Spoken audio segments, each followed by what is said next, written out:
Di dunia digital, semuanya terasa cepat, satu sentuhan, satu komentar, dan semuanya bisa langsung menyebar kemana-mana. Setiap hari, jutaan kata dilemparkan ke ruang siber, melintasi jarak dalam hitungan detik. Kita terhubung, saling berbagi, dan kadang kita lupa kekuatan dari setiap huruf yang kita ketik. Dalam hiruk-pikuk, notifikasi, dan lini masa yang tak pernah berhenti. Seringkali, kita hanya melihat layar, bukan manusia di baliknya. Kita menjadi bagian dari arus informasi yang deras.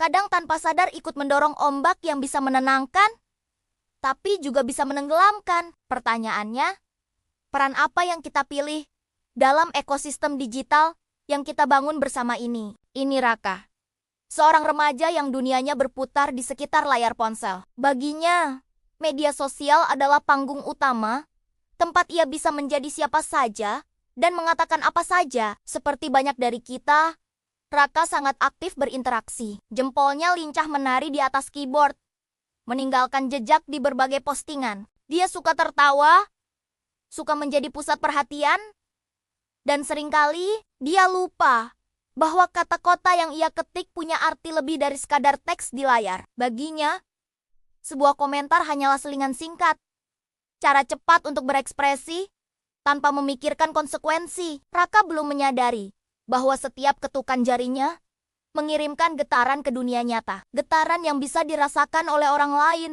Suatu sore, saat sedang asyik menjelajahi media sosial, Raka menemukan sebuah video dari seorang gadis bernama Maya yang sedang mencoba hobi barunya. Tanpa berpikir panjang, jemarinya langsung mengetik komentar pedas. Gagal banget sih. Mending gak usah coba-coba deh. Klik. Komentar itu terkirim. Buat Raka, itu cuma tulisan. Cuma bercanda. Sebuah opini singkat yang akan segera ia lupakan di antara puluhan konten lainnya. Ia bahkan terkekeh sedikit, merasa komentarnya lucu dan tajam. Baginya, dunia maya adalah tempat yang bebas. Tempat di mana kejujuran brutal dianggap sebagai sesuatu yang keren. Ia tidak pernah membayangkan bahwa teks sederhana itu akan melesat keluar dari layarnya, berubah menjadi sesuatu yang lebih gelap dan tajam, mencari sebuah sasaran di dunia nyata. Tapi, di balik layar yang lain, ada Maya. Notifikasi itu muncul di ponselnya. Dengan antusias, ia membuka kolom komentar, berharap mendapat dukungan. Namun, matanya tertuju pada satu komentar dari Raka. Kata-kata itu terasa seperti pukulan telak. Senyum di wajahnya perlahan memudar, digantikan oleh ekspresi sedih. Tiba-tiba, hobi yang tadinya terasa menyenangkan, kini terasa memalukan. Rasa percaya dirinya runtuh seketika.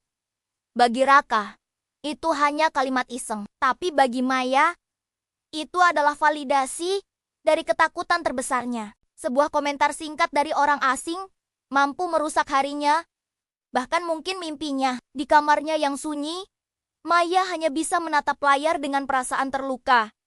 Bertanya-tanya apa salahnya. Dunia digital yang seharusnya menghubungkan, malam itu justru menciptakan jarak dan kesedihan. Tiba-tiba, sesuatu yang aneh terjadi pada Raka. Layar ponselnya berkedip terang, dan ia merasa seperti tersedot masuk ke dalamnya. Kamarnya lenyap, digantikan oleh ruang digital yang gelap dan tak berujung. Di sekelilingnya, komentar-komentar pedas yang pernah ia tulis kini melayang-layang, berubah menjadi bayangan-bayangan raksasa yang menakutkan. Kata-kata seperti gagal, aneh, nggak berguna, bergema di telinganya. Bukan lagi sebagai teks, tapi sebagai bisikan yang menyudutkan. Bayangan itu mengelilinginya, membuatnya merasa kecil dan tak berdaya. Bagaimana kalau semua kota-kota itu kembali padanya? Bagaimana rasanya berada di posisi orang yang disakiti? Untuk pertama kalinya, Raka merasakan langsung kekuatan dari kata-kata Nia sendiri. Kekuatan yang ternyata bisa menghancurkan. Di tengah kegelapan itu, Raka melihat kilas balik. Ia melihat wajah Maya yang sedih. Melihat seorang anak laki-laki yang berhenti menggambar setelah karyanya diejek. Melihat seorang musisi pemula yang menghapus videonya karena komentar negatif darinya. Setiap komentar yang ia anggap sepele ternyata meninggalkan luka kecil pada banyak orang. Satu persatu, wajah-wajah itu muncul, menunjukkan dampak nyata dari tindakannya. Saat itulah, Raka sadar, satu komentar yang ia tulis hanya dalam beberapa detik bisa berdampak jauh lebih besar dari yang ia kira. Jejak digital yang ia tinggalkan bukanlah sekadar teks, tapi potongan emosi yang bisa membangun atau merusak. Penyesalan mulai menjalari hatinya saat ia menyadari bahwa di balik setiap akun ada manusia sungguhan. Dengan kesadaran baru itu, Raka kembali ke dunia nyata. Ia terengah-engah di kamarnya, menatap ponselnya dengan pandangan berbeda. Tanpa ragu, ia membuka kembali postingan Maya. Ia menemukan komentarnya yang masih ada di sana. Terasa begitu tajam dan menyakitkan. Dengan jari yang sedikit gemetar, ia menekan tombol hapus. Bayangan di dunia digital tadi perlahan sirna. Tapi Raka tahu, itu saja tidak cukup. Ia kemudian mengetik pesan baru. Sebuah permintaan maaf yang tulus dan beberapa kata penyemangat. Hari itu, Raka memilih untuk berubah. Ia berjanji pada dirinya sendiri untuk selalu berpikir sebelum mengetik.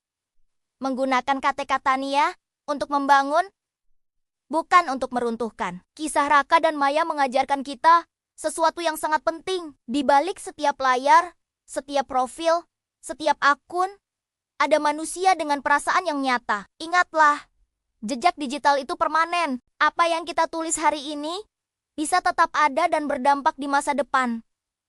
Kuncinya adalah empati. Cobalah untuk menempatkan diri kita di posisi orang lain sebelum kita berkomentar. Dengan berempati, kita tidak hanya menjaga perasaan orang lain, tapi kita juga ikut berperan aktif membuat dunia online menjadi tempat yang lebih baik dan lebih aman untuk kita semua. Mari kita gunakan teknologi untuk menyebarkan kebaikan. Pikirkan sebelum mengetik, karena kata-kata kita punya dampak yang nyata. Terima kasih sudah menonton.